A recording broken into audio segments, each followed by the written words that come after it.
인간에 대하여 범할 수 있는 가장 나쁜 죄는 인간을 미워하는 것이 아니라 무관심이다. 그렇습니다.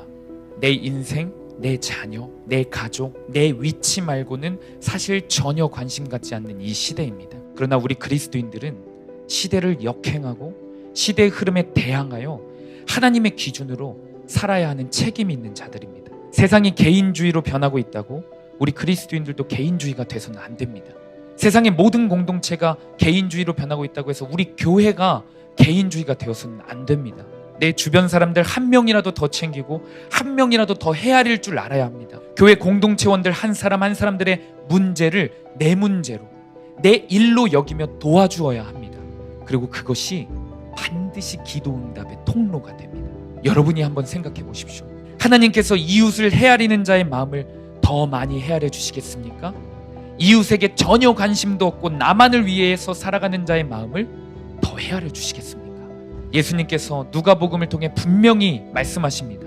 너희의 헤아리는 그 헤아림으로 너희도 헤아림을 받을 것이다. 혹시 이 자리에 오늘 하루 동안 나는 좌절 가운데 빠져있는 한 영혼을, 그 영혼의 눈을 직접 바라보며 그 영혼의 근심에 대해 귀 기울여 본 적이 있으십니까? 그 사람은 오늘 기도 가운데 하나님의 어루만짐을 경험할 수 있을 겁니다. 할렐루야, 할렐루야. 오늘 이 밤에도 주님이 주시는 은혜가 충만하리라 믿습니다. 우리는 지난주에 기도가 잘 되지 않는 이유에 대해서 살펴보았습니다. 많은 기도의 방해 요소들이 있었는데 첫 번째는 여전히 돌이키지 못한 나의 죄가 바로 기도의 방해 요소였습니다. 그래요, 우리가 기도의 자리에 나아갔을 때 가장 먼저 기도해야 될 것은 회개의 영을 구하는 것이다 라는 것을 말씀을 통해 배웠습니다. 그리고 두 번째는 용서하지 못하는 마음이 기도의 방해 요소이다. 미움의 마음, 시기의 마음, 즉 관계의 문제를 주님 앞에 내려놓지 못해서 우리가 기도에 실패하고 기도의 응답을 받지 못하는 경우가 있습니다. 저는 지난주 목요일에 우리 중고등부 한 학생과 긴 시간 동안 상담을 했습니다. 그 친구의 이야기를 들어보니 지난 수요일 박 전도사님 설교를 듣고 너무나도 도전을 받아 평상시보다 기도의 자리에 더 오래 앉아서 기도했다고 합니다. 이 친구는요, 부모님이 교회를 다니시지 않아요. 그런데 그 어떤 모태신앙의 우리 학생들보다 예수님에 대한 사모함이 남다른 친구입니다. 새벽 예배에 나오고 싶어서 나오다가 부모님께 걸려서 혼나기도 했고, 혼나서 집에서 혼자 무릎 꿇고 눈물로 기도했던 그런 사모함이 남다른 친구입니다.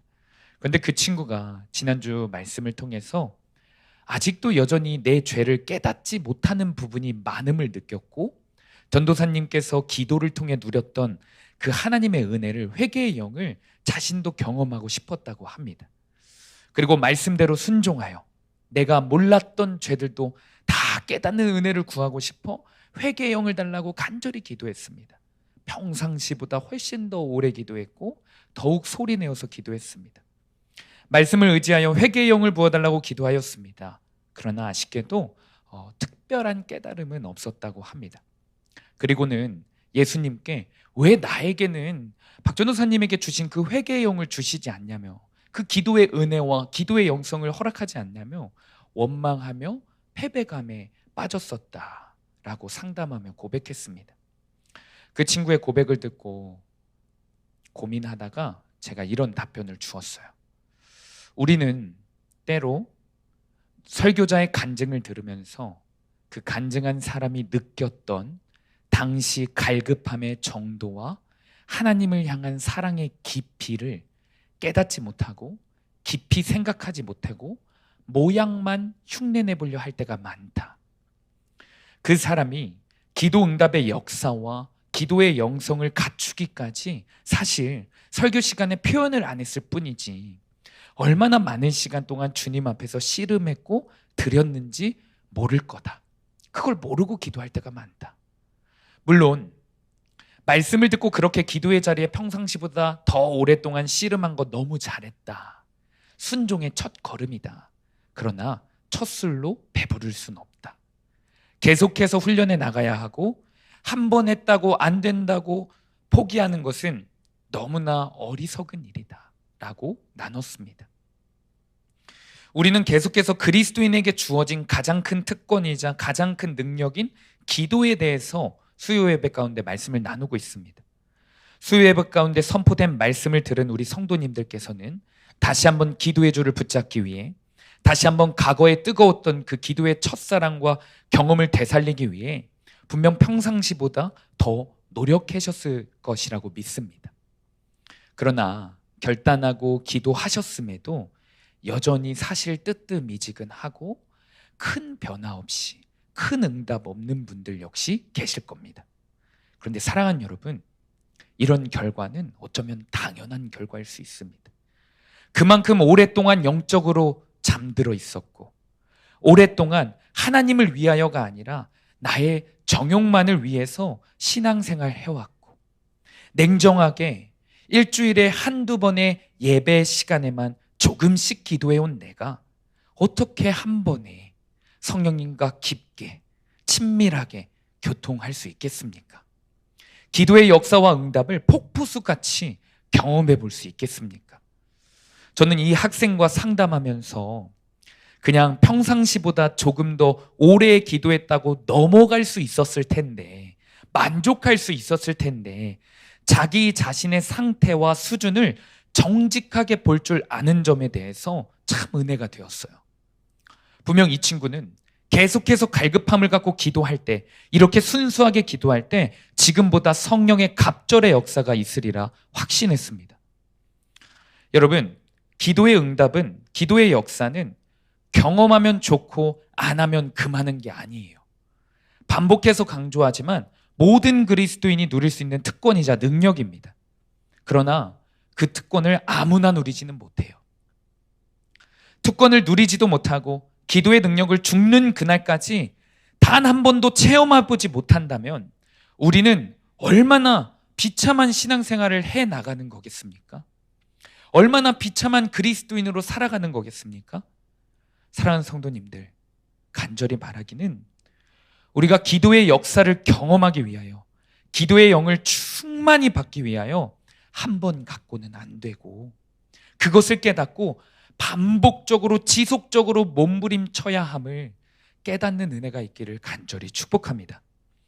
오늘도 지난주에 이어서 우리의 기도가 실패하는 원인, 기도의 방해 요소들을 3가지를 추가적으로 살펴보려고 합니다. 첫 번째 기도의 방해 요소는 다음과 같습니다. 마음속에 새겨둔 우상입니다. 그 우상을 제거해야 합니다. 에스겔서 14장 3절을 우리 새번역 성경으로 한번 한 목소리로 읽겠습니다. 시작.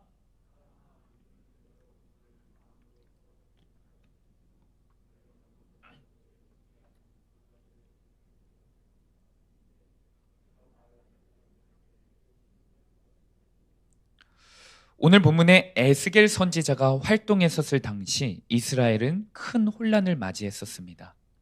바벨론이라는 대제국의 침략이 이미 시작되었고, 위정자들과 젊은 인재들이 1차 포로로 끌려가는 상황이었어요. 그런데 그때 이스라엘의 지도층이었던 장로들이 무엇인가 정신을 차리고 다시 하나님께 간절히 기도하러 나가기 시작했습니다. 장로들은 희생제사를 정성껏 준비했고 한 번도 아니고 지속적으로 하나님께 나아가 무너진 신앙을 회복하기 위해 노력하는 것처럼 보였습니다. 그리고 그들은 하나님께서 반드시 예루살렘 성을 끝내 지켜주실 것이고 우리도 곧 고국으로 돌아가 다시 한번 하나님께 예배할 것이라고 믿음을 갖고 열심히 기도했습니다. 사실 장로들뿐만 아니라 포로에 끌려온 모든 이들이 한마음 한뜻으로 기도했을 겁니다. 그러나 에스겔은 하나님의 말씀을 그들에게 전합니다. 너희는 거짓된 소망을 품고 기도하는 것일 뿐이야. 너희들의 기도는 절대로 이루어질 수 없어. 하나님께서 너희들의 희생제사와 기도를 거부하시고 있어. 사랑하는 여러분, 하나님께서는 왜 당신의 백성들의 기도를 외면하셨을까요? 분명 장로들은 자신들의 삶을 돌이켜 주님께 의지하며 들어가기 위해서 몸부림치는 것 같아 보이는데 왜 그들의 기도를 듣지 아니하고 않으신다고 선언하셨을까요? 그 이유는 그들이 외형적인 제사, 기도는 회복했을지언정 그들의 마음 가운데 여전히 우상이 자리 잡고 있었기 때문입니다. 우상을 품은 채로 하나님께 기도했기 때문이에요. 여전히 마음에 품고 하나님께 일해 주시기를 기대하는 것은 여러분 사실 모순입니다. 오늘 본문에서 장로들이 마음 깊은 곳에 품고 있었던 우상을 히브리어로 둥근 것이라고 번역할 수 있습니다. 그리고 문자적으로는요, 똥더미, 똥더미를 가리키는 겁니다. 이 똥더미는 기괴한 단어죠. 성경에 등장하기에 굉장히 기괴한 단어입니다. 그런데 하나님께서 굳이 똥더미를 마음에 두었다라고 하는 것은요, 장로들의 가짜 믿음이 얼마나 역겨운지를 하나님께서 드러내시는 겁니다. 고발하시는 겁니다. 사랑하는 여러분, 이 시간 우리의 삶을 돌아봅니다. 우리는 우상의 정의에 대해서 반복적으로 되새겨 봐야 해요.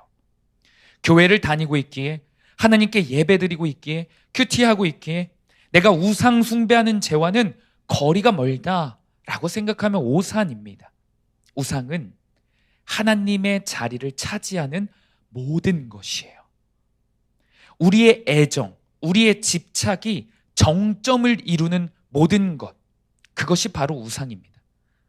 우리의 마음 가운데 최고의 자리, 가장 중심부를 차지하실 수 있는 분은 오직 하나님이십니다. 그 밖의 모든 것과 그 밖의 모든 사람은 하나님 다음이 되어야 합니다. 하나님만이 최우선이 되어야 할 줄로 믿습니다. 팀 켈러 목사님은 나의 백일몽이 무엇인지를 보면 나의 우상을 알 수 있다고 말합니다. 내 삶에 이것만 좀 더 있었으면 좋았을 텐데 하며 행복한 상상에 사로잡히는 것이 있다면 그것이 바로 우상이라는 거예요. 그런데 팀 켈러 목사님은 이어서 나의 우상은 백일몽을 심어주기도 하지만 동시에 악몽을 심어준다라고 말합니다. 악몽을 꾸는 것도 역시 우상인 거예요. 소중히 여길수록 잃어버리면 어떡하지? 소중히 여길수록 잘못되면 어떡하지? 두려움과 근심이 꿈으로 나타나는 거예요. 이런 맥락에서 제 우상은 설교입니다. 정확히 말해서 설교로 인한 사역의 성공입니다. 설교 원고가 아주 잘 작성이 되면요, 밤을 새워도 행복합니다. 설교를 또 잘 전하고 나면 정말 얼마나 행복한지 몰라요. 또한 지금보다 더 성장하여 은혜롭고 영향력 있는 설교자가 되는 것을 때로는 상상하기도 해요. 이것이 저의 백일몽입니다. 그런데 동시에 이것에 대해서 악몽을 꾸기도 해요. 제가 설교 전날에 악몽을 꾼 적이 몇 번 있어요. 제일 최근에는요, 제 설교를 듣고 있는 어떤 성도님이 설교를 들을 때 다리를 꼬고 앉아서 듣는 겁니다. 설교하는 내내 아멘이 아니라 비웃는 거예요. 그리고 마지막 결론부에 갑자기 자리를 박차고 일어나더니 제가 말씀을 전하고 있는 그 시간에 갑자기 이단의 교리를 설명하고 있는 거예요. 그런 악몽을 꾼 적이 있습니다. 그날 잠에서 깨어서 내가 얼마나 설교를 통해 인정받고 싶고 얼마나 하나님의 말씀을 전하는 이 설교 강단 자체를 우상 삼았을까? 그것을 잃을까? 이루지 못할까? 두려워 악몽까지 꾸는가? 제 자신의 비참함에 대해서 회개한 적이 있습니다. 사랑하는 성도님들의 우상은 무엇입니까? 어떤 사람은요, 자기 남편을 너무 많이 사랑해서 남편이 우상이라고 합니다.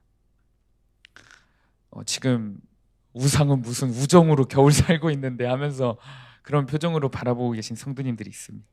그런데 진짜 있대요. 남편이 우상인, 너무나도 사랑해서 우상이라고 말하는 아내가 있다고 합니다. 희한합니다. 그런데 그 사람들은 이렇게 말해요. 내가 남편을 너무 사랑해서 우상이 된 거예요 라고 말합니다. 그런데 이 말은 엄연히 틀린 말입니다. 남편이 우상이 되는 이유는 아내가 남편을 너무 사랑하기 때문이 아니라 남편을 잘못된 자리에 놓았기 때문에 그래요. 다시 말해 하나님이 있어야 할 자리에 남편을 놓았기 때문에 그렇습니다. 남편을 사랑하는 것이 왜 죄입니까? 죄가 아닙니다. 하나님보다 그저 남편을 더 기쁘게 해주고 싶고 하나님보다 남편을 더 우선순위에 두었기 때문에 우상이 되는 겁니다. 남편은 공감하지 못할지언정 자녀를 우상 삼는 사람들이 얼마나 많습니까? 자녀가 하나님보다 높은 위치에 있고 심지어 자기 자신보다 높은 위치에 두어 자녀의 성공이 곧 나의 성공이요 자녀의 실패가 곧 나의 실패요 라고 살아가는 부모님들이 얼마나 많습니까? 누군가는 명예와 직업을, 돈을 우상 삼는 사람들도 있습니다. 그러나 분명히 기억해야 할 것은요, 마음속에 우상을 품고 하나님께 나오는 자들은 하나님께서 가증스럽게 여기신다는 사실입니다. 하나님께서 우상을 품은 채로 기도한다면 그 기도에 응답하시지 않겠다고 선언하십니다. 진정으로 기도의 능력을 원하십니까? 그렇다면 내 마음의 가장 중심부에 하나님이 계시는가? 이것을 점검해 보아야만 합니다. 우리 저 4층에서 신나게 놀고 있는 유치부 어린아이들이 자주 부르는 찬양이 있습니다. 내 마음의 한 자리라는 찬양입니다. 이 찬양의 후렴구 가사가 이렇습니다.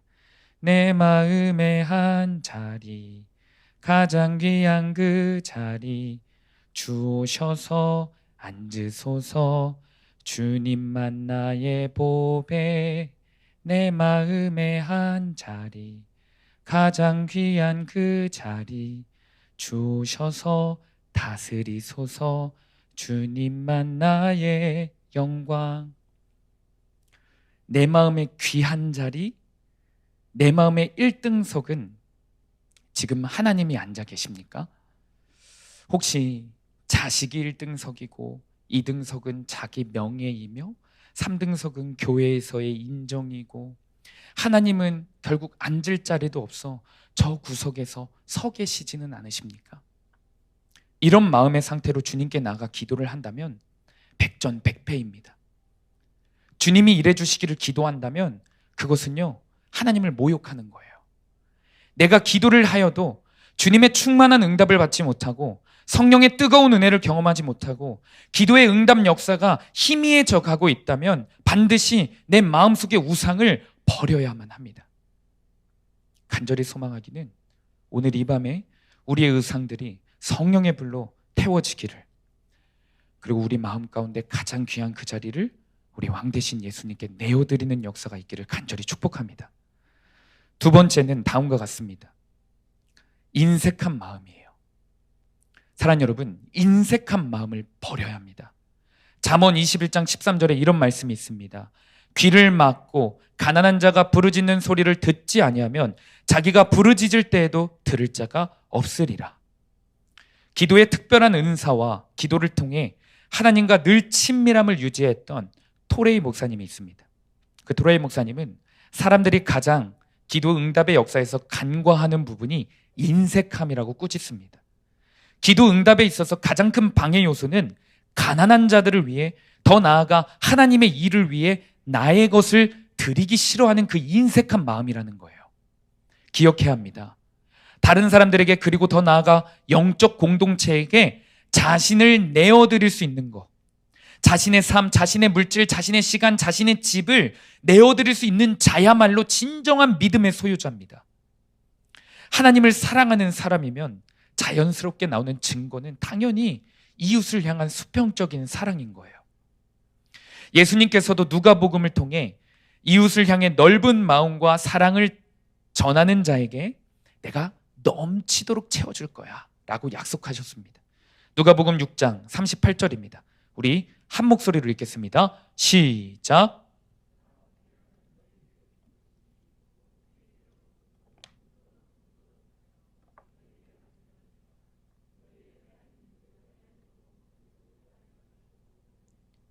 아멘. 이 말씀은요, 단순히 물질로 내가 어려운 이들을 도와준다면 도와줄수록 하나님께서 기도응답을 이루어 주실 거야, 다 채워주실 거야, 그런 기복적인 공식은 아닙니다. 투자한 만큼 회수하게 될 거야, 이런 말은 아니에요. 예수님께서 주목하시는 것이 무엇입니까? 바로 헤아림이에요. 헤아림. 이웃의 아픔, 이웃의 슬픔, 이웃의 가난, 이웃의 처지를 헤아리는 그 마음을 주님이 보신다는 겁니다. 사도 요한도 예수님의 가르침을 동일하게 초대교회 성도들에게 가르칩니다. 요한일서 3장 22절입니다. 무엇이든지 구하는 바를 그에게 받나니 이는 우리가 그의 계명들을 지키고 그 앞에서 기뻐하시는 것을 행함이라. 사도 요한이 지금 기도 응답의 원리를 가르치고 있습니다. 근데 그 첫 번째 원리가 하나님의 계명을 지키는 거래요. 그런데 수많은 계명들 중에서요, 사도 요한이 이 기도 응답의 원리랑 함께 묶어서 강조하는 계명은 무엇이냐? 사랑입니다. 형제의 궁핍함을 관심 갖는 사랑. 말과 혀로만 하는 사랑이 아니라 행함과 진실함으로 하는 사랑. 그것을 강조한 다음에 이 기도 응답의 원리를 설명해 주고 있어요. 요한일서 3장 17절에서 18절 우리 한 목소리 읽겠습니다. 시작. 누가 이 세상의 재물을 가지고 형제의 궁핍함을 보고도 도와줄 마음을 닫으면 하나님의 사랑이 어찌 그 속에 거하겠느냐. 자녀들아, 우리가 말과 혀로만 사랑하지 말고 행함과 진실함으로 하자. 아멘. 하나님께서는 구약에도 복음서에도 요한서신에도 동일하게 인색한 마음이 아니라 넓은 마음과 헤아림으로 이웃을 섬길 때 하나님께서도 그 사람을 헤아려 주실 거다라고 말하고 계셔요. 사랑하는 여러분, 우리 시대는 무관심의 시대예요. 우리는 모두 무관심의 시대를 살아가고 있습니다. 한 조사기관에 따르면요, 성인 20대에서 60대까지의 사람들 중 87%가 넘는 사람들이 외로움이라는 감정을 느끼며 살아간다고 합니다. 또한 대두되고 있는 사회적 이슈 중 하나는 고독사예요. 과거의 고독사의 문제는 독거노인분들만 해당되었습니다. 그러나 요즘은 20대에서 40대까지 다양한 연령층에서 혼자 집에서 쓸쓸히 죽음을 맞이하는 비율이 높아지고 있다고 해요. 보니까 20%가 20대에서 40대더라고요. 작년 후반기에 우리 중고등부 학생들과 서로의 무관심에 대한 말씀을 나눈 적이 있습니다. 그때 나눴던 내용 중 이런 대목이 있습니다. 인간에 대하여 범할 수 있는 가장 나쁜 죄는 인간을 미워하는 것이 아니라 무관심이다. 그렇습니다. 내 인생, 내 자녀, 내 가족, 내 위치 말고는 사실 전혀 관심 갖지 않는 이 시대입니다. 그러나 우리 그리스도인들은 시대를 역행하고 시대의 흐름에 대항하여 하나님의 기준으로 살아야 하는 책임이 있는 자들입니다. 세상이 개인주의로 변하고 있다고 우리 그리스도인들도 개인주의가 돼서는 안 됩니다. 세상의 모든 공동체가 개인주의로 변하고 있다고 해서 우리 교회가 개인주의가 되어서는 안 됩니다. 내 주변 사람들 한 명이라도 더 챙기고 한 명이라도 더 헤아릴 줄 알아야 합니다. 교회 공동체원들 한 사람 한 사람들의 문제를 내 문제로, 내 일로 여기며 도와주어야 합니다. 그리고 그것이 반드시 기도 응답의 통로가 됩니다. 여러분이 한번 생각해 보십시오. 하나님께서 이웃을 헤아리는 자의 마음을 더 많이 헤아려 주시겠습니까? 이웃에게 전혀 관심도 없고 나만을 위해서 살아가는 자의 마음을 더 헤아려 주시겠습니까? 예수님께서 누가복음을 통해 분명히 말씀하십니다. 너희의 헤아리는 그 헤아림으로 너희도 헤아림을 받을 것이다. 혹시 이 자리에 오늘 하루 동안 나는 좌절 가운데 빠져있는 한 영혼을, 그 영혼의 눈을 직접 바라보며 그 영혼의 근심에 대해 귀 기울여 본 적이 있으십니까? 그 사람은 오늘 기도 가운데 하나님의 어루만짐을 경험할 수 있을 겁니다. 반대로 나는 오늘 하루 동안 내 마음, 내 감정, 내 상황, 내 처지만 근심하며 주님께 드린 거라고는 한숨밖에 없는 그런 분들이 계십니까? 그 사람의 기도는 실패할 수밖에 없습니다. 5만 번 기도 응답을 받은 조지 밀러 목사님이 그렇게 많이 기도 응답을 받을 수 있던 비결은 인색함 없이 주님의 마음으로 늘 베풀었기 때문입니다. 밀러는 기도 응답을 통해 수많은 물질들을 공급받았어요. 엄청나게 공급받았습니다. 물질을. 그러나 하나님께 받은 것들은 자기 호주머니 속에 박혀있지 않았어요. 그는 하나님께 받은 모든 것들을 즉시 이웃들에게, 고아들에게 나누었습니다. 그저 하나님께 끊임없이 받을 수 있었던 비결은 끊임없이 주었기 때문인 거예요. 우리 모두는 하나님의 사랑을 거저받았습니다. 이 세상 그 어떤 것보다 값비싼 하나님의 사랑을 거저받았습니다. 그러기에 우리는 물질이든 시간이든 마음이든 누군가에게 거저주는 것은 당연합니다. 생색 부리고 자랑할 것도 아니죠. 당연한 거예요. 한 번은요, 다윗이 사울 왕에게 목숨의 위협을 받으면서 도망자 신세로 전락했을 당시가 있었습니다. 그때 블레셋 백성들에게 괴롭힘 당하고 있는 작고 아주 약한 마을이 있다라는 소식을 들어요. 사울은 그 어느 때보다 미쳐서 다윗을 죽이겠다고 혈안이 되어 있었을 시기입니다. 사울의 정예 군단이 다윗을 쫓고 있었을 그때에 다윗은 나는 여유가 없다고, 나 살기 바쁘다고 위기에 빠져 있는 그 작은 마을 사람들을 외면하지 않았어요. 그들에게 인색하지 않았습니다. 다윗은 하나님께 기도해요. 그리고 응답받아서 그일라라는 작은 마을을 돕기로 결정합니다. 그러나 그때 다윗을 따르는 많은 신하들이 반대해요. 사무엘상 23장 3절입니다. 그러나 다윗의 부하들이 반대하고 나섰다. 우리는 여기 유다에서도 이미 가슴을 졸이며 살고 있는데 우리가 그일라로 출전하여 블레셋 병력과 마주친다면 얼마나 더 위험하겠습니까? 신하들이 맞는 말 한 거예요. 도울 형편이 못 돼요. 도울 상황이 못 됩니다. 신하들이 더 현실적이고 현명하고 객관적이고 합리적입니다. 다윗은 오히려 지도자로서 자기 사람들도 못 지키는 선택을 한 거일 수도 있어요. 그러나 다윗은 약자를 외면하지 않는 것, 약자를 돕는 것이 하나님이 주신 분명한 마음이었기 때문에 힘써 그들을 지키고 도와줍니다. 23장 5절입니다. 그래서 다윗이 그일라로 출전하여 블레셋 사람과 싸웠다. 결국 그들을 쳐서 크게 무찔렀으며 블레셋 사람의 집 짐승들을 전리품으로 몰아왔다. 다윗은 이렇게 그일라 주민을 구원해 주었다. 우리는 이 성경의 이야기를 듣고 사실 다윗의 마음보다는 신하들의 마음에 한 표를 던져주고 싶지 않습니까? 그러나 사랑하는 여러분, 하나님께서는 다윗에게 한 표를 던지십니다. 다윗의 이런 약자, 가난한 자에게 자신의 힘을, 자신의 시간을 사용하는 사랑의 자세가 기도 응답과 기도의 사람 다윗을 만들었던 겁니다. 우리는 종종 기도 자리에 나아가서 실패하면 하나님을 탓하거나 하나님을 원망합니다. 그러나 모든 문제의 원인은 나의 삶의 태도, 나의 삶의 방식에서 찾아보아야 합니다. 그리고 기도 실패의 가장 보편적이고 큰 원인은 인색한 마음이에요. 나의 것을 하나님께 드리기 아까워하고 이웃에게 드리기 아까워하는 그 좁은 마음에 있습니다. 다시 한번 강조하지만 물질뿐만이 아니에요.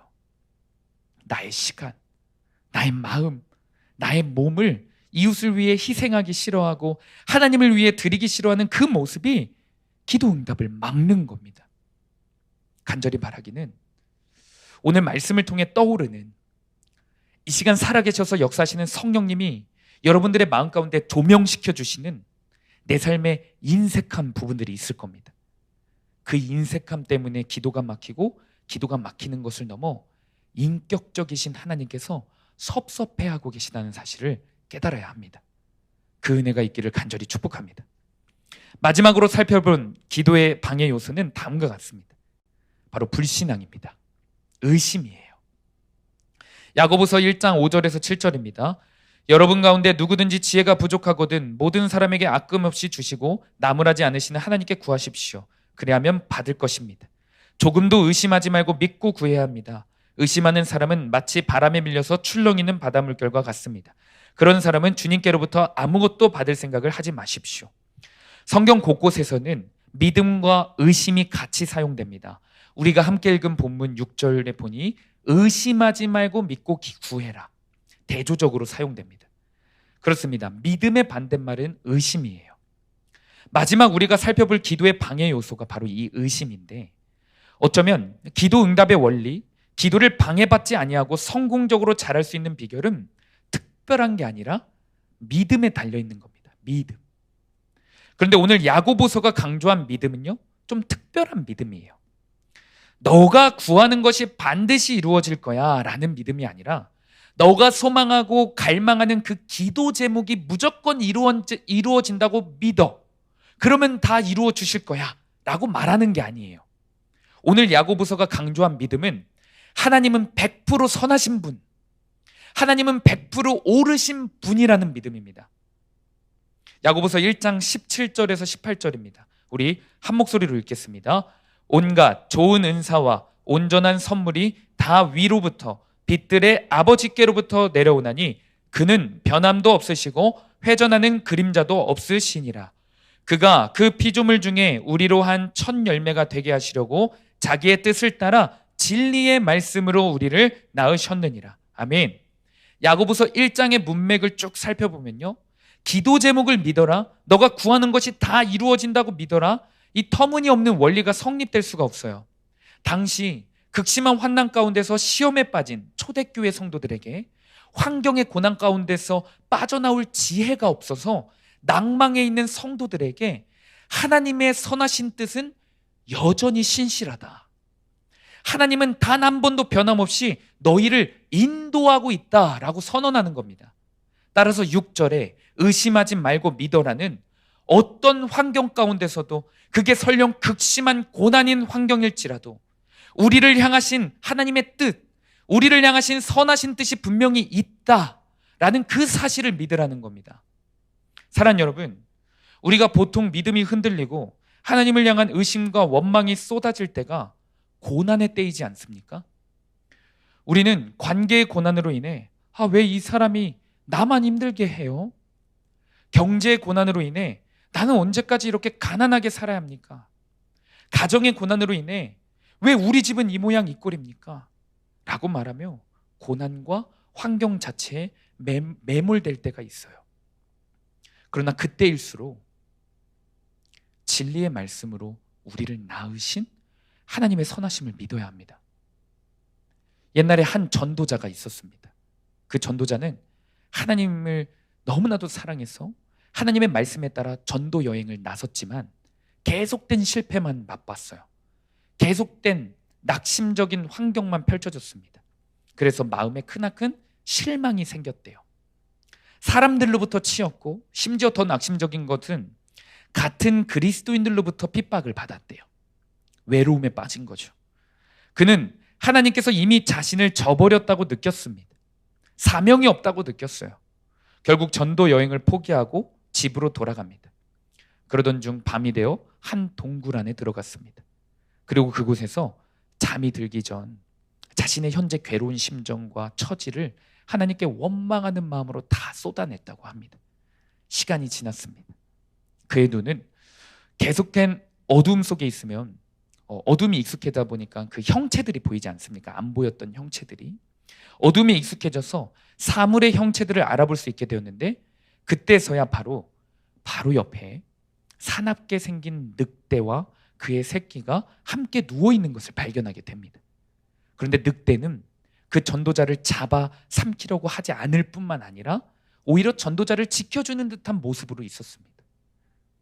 원래 젖먹이 새끼를 키우는 어미 늑대는 어떤 맹수보다 흉악한 법이지 않습니까? 그렇습니다. 하나님께서는 그가 버림받았고 하나님은 일하시지 않는다고 느끼고 절망하고 좌절에 빠진 그때에도 그를 평안하도록 보호해 주시고 계셨던 거예요. 성경 속에서 환경을 더 크게 보고 주님을 바라보지 못해 낙심한 이들이 여럿 등장합니다. 구약의 넬리야, 신약의 베드로가 대표적이죠. 베드로는 폭풍우 같은 고난 가운데서 두려움에 빠져 있었는데 주님이 찾아와 무리를 걷는 역사를 보여주시죠. 주님의 말씀을 믿으면서 무리를 걸어갔을 때는 정말 말도 안 되는 역사가 일어났지만 주님을 바라보던 시선이 다시 폭풍우를 바라보니까 바닷속에 잠겨 들어갔어요. 그때 예수님이 이 말씀 딱 하나 하세요. 믿음이 적은 자여 왜 의심하였느냐. 주님을 바라보지 않고 환경을 바라보는 것이 믿음 없음입니다. 주님보다 환경을 더 크게 바라보는 것이 의심이고 불충이고 불순종인 거예요. 사랑하는 여러분, 나의 인생 가운데 특히 고난 가운데 함께 계신 주님을 바라보기를 축복합니다. 고난이 없는 것이 하나님이 일하시는 게 아니에요. 하나님께서는 고난 가운데서도 하나님의 뜻을 펼치시는 분입니다. 따라서 우리는 오늘도 주님, 내 환경은 여전히 눈물만 나는 환경이지만 이 환경을 허락하신 데에는 주님의 선하신 뜻이 있으리라 믿습니다. 이렇게 고백할 때 보이지 않던 주님의 손이 보이게 되는 겁니다. 말씀을 맺습니다. 실질적으로 너무 힘든 고난 가운데 있는 분들은 이런 말씀을 하실 수 있죠. 하나님께서 고난 가운데 나의 고난을 허락해 주시는 걸 이해하겠어. 그런데 고난 가운데서 하나님의 뜻을 나한테 좀 알려주시기만 한다면, 정확히 알려주시기만 한다면 내가 좀 버틸 수 있을 것 같은데, 내가 순종도 할 수 있을 것 같은데, 내가 더 믿을 수 있을 것 같은데 라고 말합니다. 또한 삶의 불안함을 느끼는 우리 학생 청년들이 주님이 나의 진로를 좀 알려만 주시면, 나를 향한 하나님의 계획과 뜻이 무엇인지 정확히 알려주시면 내가 믿음이 좀 흔들리지 않을 것 같은데 라고 생각할 수 있습니다. 그러나 사랑하는 여러분, 하나님께서는 여러분의 한 달 뒤의 미래, 두 달 뒤의 미래, 1년, 10년, 20년의 미래에 분명히 100% 선하신 뜻이 있으심에도 그 뜻을 다 알려주지 않아요. 왜요? 우리에게 유익하니까 그렇습니다. 우리가 다 안다고 해서, 하나님의 뜻을 다 안다고 해서, 먼 미래의 뜻을 다 안다고 해서 유익할까요? 그건 또 아닙니다. 그러나 하나님은 딱 하나는 알려주세요. 확실하시고 그 어떤 고난일지라도 하나님이 확실한 뜻 하나는 알려주십니다. 바로 오늘 내가 해야 할 일이에요. 오늘 나를 향한 인도하신 만큼은 분명히 알려주세요. 무엇인 줄 아십니까? 항상 기뻐하라, 쉬지 말고 기도하라, 범사에 감사하라. 이는 그리스도 예수 안에서 너희를 향하신 하나님의 뜻이니라. 이 뜻만큼은 매일매일 알려주십니다. 어떤 환경 가운데 처해 있을지라도 주님을 신뢰하십시오. 말씀을 붙잡고 감사한 마음으로 기도하십시오. 특별히 오늘 우리에게 허락하신 하나님 말씀들을 기억하며 나의 마음속 우상이 무엇인지 점검하고, 더 나아가 내가 그동안 이웃과 하나님과 교회에 인색한 것은 무엇이었는지 돌아보고, 더 나아가 하나님보다 환경을 바라보며 하나님을 의심하는 믿음 없는 나의 모습을 회개하는, 그 모습을 하나님께서 섭섭해하고 계신다는 사실을 깨닫기를 간절히 축복합니다. 이 시간 함께 우리 시선 찬양하시면서 나아가도록 하겠습니다. 오늘 우리가 붙잡고 기도할 말씀은 에스겔 14장 3절 말씀입니다. 인자야, 이 사람들이 자기 우상을 마음에 들이며 죄악의 걸림돌을 자기 앞에 두었으니 그들이 내게 묻기를 내가 조금인들 용납하랴. 내 안에 꽁꽁 숨겨두었던 우상들이 밝히 드러나는 이 시간 되기를 소망합니다. 내 마음속 한 자리, 내 마음속 가장 귀한 그 자리에 있는 것이 무엇인지 정확히 보는 시간이 되기를 원합니다. 내가 사랑하는 자녀들을 하나님보다 더 높은 위치에 두지는 않았는지, 내 성공의 욕망을 더 높은 위치에 두지는 않았는지, 물질과 여유로운 삶을 더 높은 위치에 두지는 않았는지 정확히 돌아보고 돌이키고 깨닫는 은혜가 있기를 소망합니다. 주님, 내 마음에 수많은 우상들을 품고 사느라 주님의 마음을 날마다 외면하고 주님을 내 마음의 후미진 곳에 홀로 외롭게 두었던 그 죄가 깨달아지게 하여 주시옵소서. 이제는 주님을 내 마음의 가장 귀한 그 자리에 왕으로 모시고 주님의 마음으로 나만을 위해 살아가는 자가 아니라 더 나아가 주님을 위해 베풀고 나누고 사랑하는 진정한 그리스도인이 되게 하여 주시옵소서. 내가 낮아지고 섬기는 행위의 동기와 목적을 순전케 하시고 주님 한 분만 더욱 사모하게 하여 주시옵소서. 우리 이 시간 이 기도 제목 붙잡고 주님의 이름 한번 부르시고 기도하며 나아갑니다. 주여, 오 주님, 우리와 함께하여 주시옵소서. 내 안에 꽁꽁 숨겨두었던 우상들이 말씀으로 성령의 불로 밝게 드러나 소멸시켜 주시옵소서. 주님, 완전히 소멸시켜 주시옵소서. 내 맘에 가장 귀한 그 자리가 오직 예수 그리스도가 되기를 원합니다. 내 마음의 가장 중심부가 우리 하나님이기를 원합니다. 주님을 가장 저 멀리에 보내지 아니하게 하시고 저 후미진 곳에 주님 아버지 서 계시게 하지 않게 하여 주시옵소서.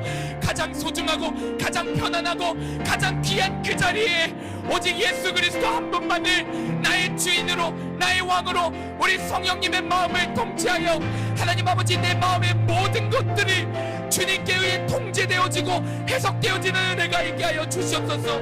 오 주님 우리와 함께 하여 주시옵소서. 주여 주님 우리의 우상들을 태워주시옵소서. 우리의 우상들을 소멸시켜 주시옵소서. 하나도 남지 않게 하시고 오직 하나님의 선하신 뜻과 오르심만이 우리의 마음 가운데 남게 하여 주시옵소서.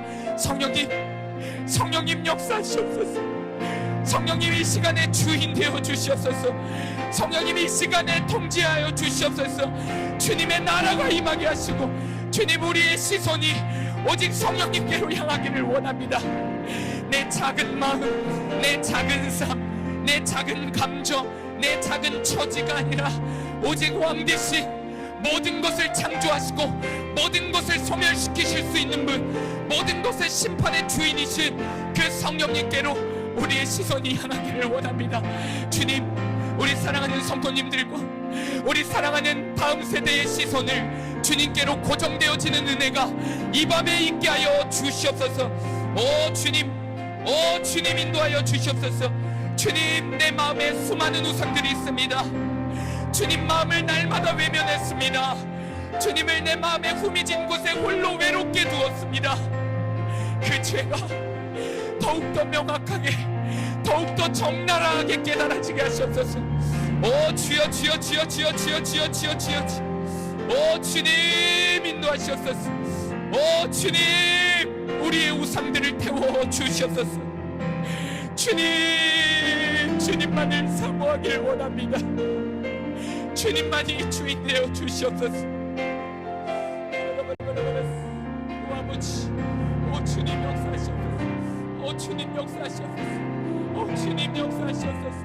주님의 나라가 이곳 가운데 통치하여 주시옵소서. 성령의 역사가 일어나게 하시옵소서. 죄에 대하여 의에 대하여 심판에 대하여 깨닫고 책망하시는 그 성령님의 역사가 있게 하시옵소서. 주님 인도하여 주시옵소서.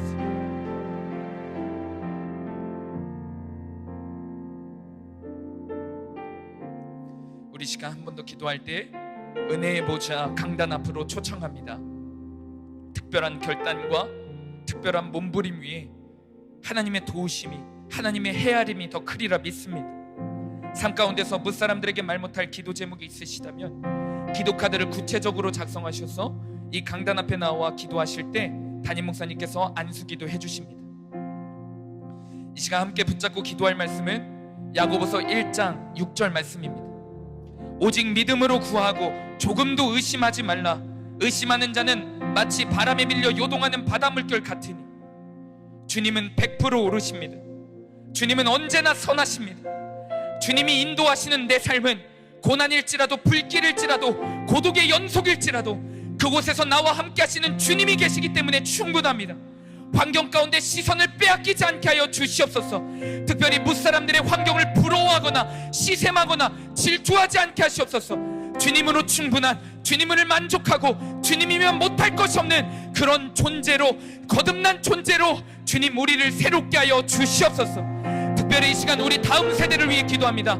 다음 주 월요일부터 수요일까지 있을 좁은 문 좁은 길, 주님이 처음부터 계획하셨고 지금도 인도하시는 그 은혜의 수련회가 그 어떤 악한 영들이 틈타지 못하고 주님이 뜻하신 그대로 이루어지는 귀한 수련회가 되게 하여 주시옵소서. 한 영혼 한 영혼이 십자가의 정문을 통과하여 이 세상의 넓은 길, 넓은 문을 과감히 포기하고 끊어내어버리는 성령의 역사가 일어나게 하여 주시옵소서. 마음의 주인이 바뀌는 역사, 인생의 주인이 바뀌는 역사가 일어나게 하여 주시옵소서. 이 시간 주님의 이름 한번 부르시고 간절히 기도하며 나아갑니다. 주여, 주여, 주님 역사하시옵소서. 주님 통치하시옵소서. 주님 이곳 가운데 왕으로 오셔서 주님 이곳 가운데 가장 중심으로 오셔서 주님만이 주인 되어 주시옵소서. 그 어떤 약한 영들은 틈타지 못하게 하시고 나의 자아가 설 자리가 없게 하여 주시옵소서. 오 주여 주여 주여 주여 주여 주여 주여 주여 주여 역사시옵소서. 주님의 나라가 주님의 뜻이 주님이 원하시는 그 좁은 문과 좁은 길이 고독하고 어려운 길일지라도 환경의 고난의 연속일지라도 여전히 막막할지라도 나의 자아 때문에 무너질지라도 다시 한번 예수님이 그 길을 걸어가셨기에 나 대신 먼저 걸어가셨기에 그 길을 걸을 수 있는 은혜가 있게 하여 주시옵소서. 오 주님, 주님은 100% 옳으십니다. 주님은 언제나 선하십니다. 주님이 인도하시는 내 삶은 그 어떤 환경일지라도 그곳 가운데 주님의 뜻이 있습니다. 주님의 선하신 뜻이 있습니다. 그 선하신 뜻이 무엇인지 분별하게 하시옵소서. 매일매일 항상 기뻐하고 쉬지 말고 기도하고 범사에 감사하라는 하나님의 분명한 뜻, 그 뜻을 믿으며 그 뜻에 순종하며 오늘도 날마다 하나님 말씀 앞에 나아가는 우리 되게 하여 주시옵소서. 주님, 우리가 요행과 우리가 하나님 아버지 너무나도 공짜로 얻으려 하는 그 하나님 아버지 거지 같은 태도를 버리게 하여 주시옵소서.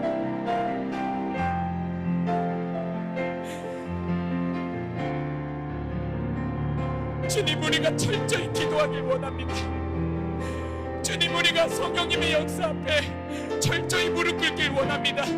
대충 하고 적당히 하고 여전히 내 기준으로 주님을 구했던 그 못난 죄를 용서하여 주시옵소서. 주님이 원하시는 기준, 주님이 원하시는 수준까지 우리가 가기를 원합니다. 주님, 더욱 드리게 하시고 더욱 무릎 꿇게 하시고 더욱 애통하게 하시고 주님의 심정만을 구하게 하여 주시옵소서. 오 주님 역사하시옵소서. 오 주님, 우리가 값싸게 여기지 않게 하시옵소서.